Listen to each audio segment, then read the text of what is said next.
everyone, my name is Carol. Thank you for joining me today. I have been thinking for a little while now that I would tell everybody a little bit about my story, my life, and how I came to be where I am now, and how I reached the understandings that I have and the things that I've learned. So I'm going to try to make this quick. I don't want the video to go much over 10 minutes. I'll probably do it in parts because it's just, I've had so many experiences that I wanted to share with all of you. So I'm just going to start with a really quick and brief rundown of my past. So, and I made a couple of notes here. So in my childhood, and I mean grade school, you know, first, second, third, fourth grade, etc., I could always sense ghosts, spirits around me, and they scared me. So I was that child that didn't want to be in a dark room and was worried about the monsters under the bed and what was in the closet, and ran and jumped on the bed so that they couldn't grab my feet. So anyhow, what I did was I used to tell them on a fairly regular basis, I know you're there, I just don't want to see you because you'll scare me if I see you. So, and they honored that. They honored that. I can't remember physically seeing a ghost until I was in my 40s and living out here in Arizona. And long story short, I went into my place of employment when it was closed. It was a little diner cafe in Cornville. And I had the keys for it so that I could open it in the morning and close it in the afternoon. And this particular time was at the end of October in 2003, I think it was. And I needed coffee for the morning, so I went into work and I was going to pilfer. I was going to steal just a small little bag of coffee so that I could have something in the morning. So I go into the restaurant and it's closed and there's not supposed to be anybody there. And there's a man sitting in one of the booths. And I saw him as clear as you see anybody today, a physical human being. And I closed my eyes and said, and I was going to say, you scared me, because number one, there wasn't supposed to be anybody in the restaurant because it was closed. And number two, whoever it was caught me going in there to sneak out a little bag of coffee for myself. Not that my boss, the owner, would have cared. She wouldn't have. But just the same. So, as soon as I opened my eyes, it took me a second, I opened my eyes and he was gone. And the next day, I go into work and I'm telling everybody the story, and the whole story, even that I was coming in to sneak out a bag of coffee. But I described the man to them, and they were all locals, the other diners, and they knew who I was talking about. They said, oh, that sounds like John. And that's where he used to sit, because then he could watch all the traffic going by, and etc. But I saw that he had salt and pepper hair, and the profile of his face, and the type of shirt he was wearing, and the colors. Excuse me 1 minute, I gotta let her outside. So yeah. Always knew that there were ghosts around me. I could feel them, I could sense them. Told them I didn't want to see them because they would scare me, and they always respected it. And I think the only reason why I saw the ghost that time at the diner was because I surprised him. So, after all, nobody was supposed to be there. Many times I've heard them whispering my name. I felt them touch me, my hair or the back of my neck, or slightly on my shoulder, and I felt them like walk by me or blow air on me. So ghosts have never been a strange thing to me. I've always known the reality. I've also had encounters with demons. And as a young girl, I knew that they were after me. I would have many dreams about them chasing me and how I was always running from them. And so as a very young girl, I started looking for God, to understand who God was. So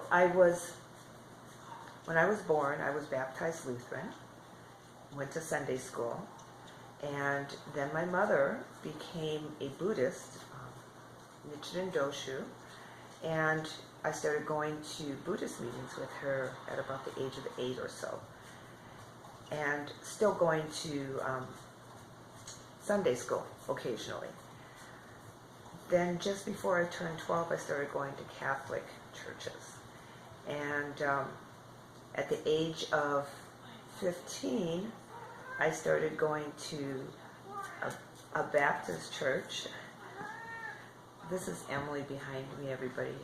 I am over here at my friend's house watching after her babies while she's away for a bit. So anyway, at the age of 15, I started going to a Baptist church, Central Baptist in Wisconsin, and that's where I discovered Jesus.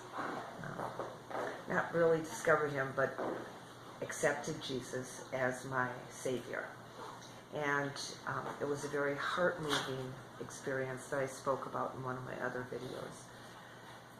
So, and I believe I don't believe, I know that that's why I have been safe throughout this journey that I've been on. Because I've been through many harrowing experiences. I've had many demons come after me in many different forms and through different venues, occasions, you know. So those are some stories I'm going to tell you about a little bit later. Right now, I just want to kind of give you a quick rundown. So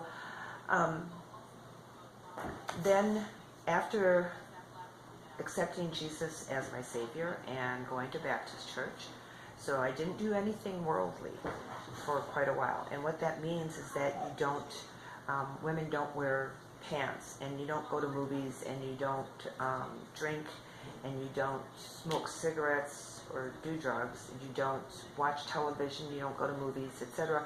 You don't do that stuff if you're strictly following it, because that's worldly.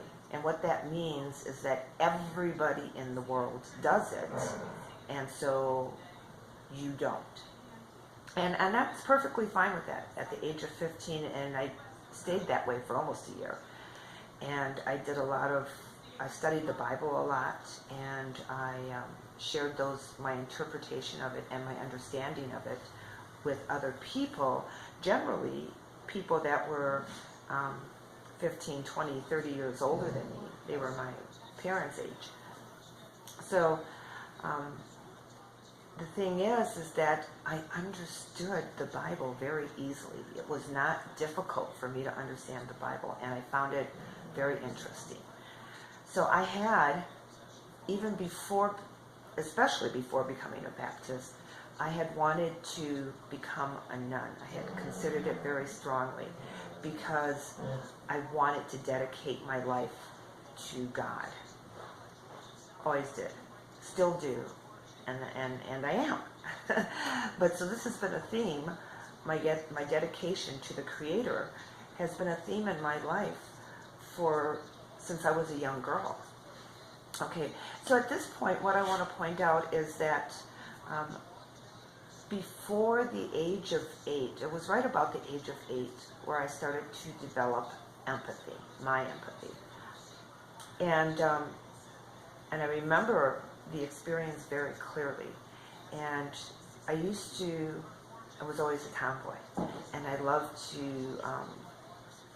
do things that were not girly, like catching insects and playing tackle with the boys, etc., and climbing trees and roofs and stuff like that.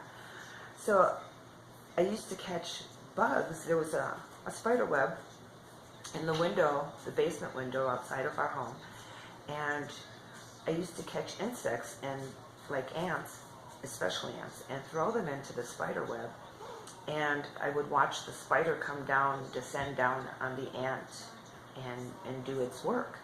And it just fascinated me. And what fascinated me was the life and death scenario, the play that took place between the struggling ant and the spider descending on it. And so I had no sympathy, I had no empathy at that time. I just had a fascination with life and death. So shortly after that, I saw the original version of The Fly. And it's a black and white movie, and the man is, the fly with the man's head is stuck, at the end of the movie, is stuck in a spider's web, and he's screaming, "Help me! Help me!" And the spider's descending on him, and you can see the fear in his face, and I felt connected to that man, in that fly man in that spider web. I was just a young girl. So that was when I started to develop empathy, and I started to realize what I had been doing to those insects that I was throwing into the spider web. And for a lot of years, I didn't realize it at the time, but I was trying to repay the karmic debt that I owed to the ant kingdom for sacrificing so many of those little fellas into the spider webs. So for quite a few years, I used to take out table scraps to the ants, and I would put them by their mounds and watch them come out and grab the table scraps and go back into their holes. And it made me feel good that I was somehow, I was like feeding them and taking care of them after I had done so many horrendous things to their species. So that was when I started to learn empathy and started to open up to feeling what other sentient beings were feeling. So then I used to have a lot of dreams about past lives, even as a young girl. But as a young girl, and future events. As a young girl, I couldn't tell, most of the time, I couldn't tell the difference between my dreams that were past lives and my dreams that were of the future. They really confused me. It wasn't, somewhere around the age of 15 is when I started to be able to understand them and figure them out. So there was one time I was sitting on a swing in the park, and I must have been 10 years old or so, somewhere between 10 and 12. And all of reality disappeared, and I had this vision of me and some of my friends walking through the park. And the sidewalks were cracked, and, you know, et cetera, et cetera. Well, I thought it was that I was seeing something that we had already experienced in a past life, because I, even as a young girl, I just somehow believed in past lives. I just knew that they were real. So, anyway, when I got older, I realized that I was seeing a future event, which was simply, because I was with those friends at that time, it was simply showing me that we would be friends for a very long time, and that we would walk through this park at a time when the sidewalks were cracked. Because when I had the vision, it was a fairly new park, and the sidewalks were not cracked, and the trees were not as tall as they were in my vision. But, so that's one of my first visions, first awake visions. But, so, I'm going to end this video here, because I don't want the first one to be too long. But before I end it, I want to tell you, so I've been having psychic kind of experiences since I was a little girl. So when things started to hit the fan and they really started to get blown out of proportion and really vivid and harrowing and more demonic type attacks, etc., although it was a little scary. It wasn't super scary for me because it's something that I had been used to dealing with since I was a little girl. But what I would also like to tell you is that while I was through my younger years, in my late teens, my very late teens, and through my 20s and my early 30s, I was also involved in an abusive relationship. So my ex-husband was physically abusive and beat me really bad. So I had, my whole body was just filled with bruises, and my face was totally messed up. You couldn't even recognize it, etc. Went to the Battered Woman shelter, etc. And so that too is another story. But the reason why I'm telling you that is because I've had all these different experiences, and what I learned, especially with the Battered Woman Syndrome, is that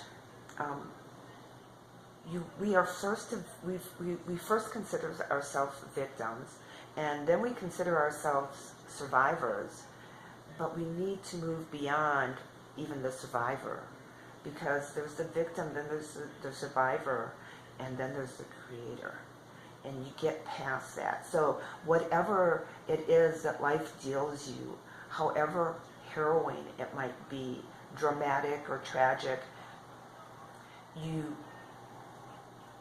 pull yourself up by the britches and you get on with life. And I know personally I have considered suicide many times and tried to commit suicide once by overdosing. Thank goodness I tried it on iron pills and was only simply sick for several days, really sick.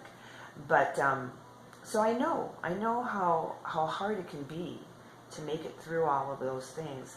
But I can also tell you that if you make it through it, oh my goodness, you will learn so much, and you will become a creator of your reality. You just can't stay in the victim, and you can't stay in survivor, whether it's from physical or emotional or mental abuse, or if it's from something else that's going on in your life. You have to learn how to move out of the victim mode to survive it. And then after that, you have to stop feeling sorry for yourself and stop thinking of yourself as a survivor, and start to become a creator of your life and your reality. Take your power back. So I think I'm going to leave it there. And one of the reasons why I'm putting that in there right now is because of the energies that are present right now, and they're poking at all of us, and they're pulling at us, and they're trying to get us to wake up more, and they're trying to get us to look at things in our lives and decide what we want to keep there and what we should get rid of or let go of. It's to bring us to this point, to take us out of victim and to take us out of survivor mode and to put us into creator mode. That is what's going on right now. And to become a creator, you need to realize where you have been in the past and understand where it is that you want to go. So you need to be honest with yourself when you look at the past. And do you really want to hold on to something that maybe you're getting rope burn from trying to hold on to it so tightly, from trying to keep it in your life? Because if you let go of it and quit burning the dickens out of your hands, then after you've healed, you can then move on with your life and create what it is that you really want. Okay, I love you all very much. I hope you have a wonderful next couple of days, couple of weeks, and I will do another video soon. All right. And if you have anything that you want me to talk about, please mention it in the comments below, and I will be more than happy to do that. All right, love and blessings.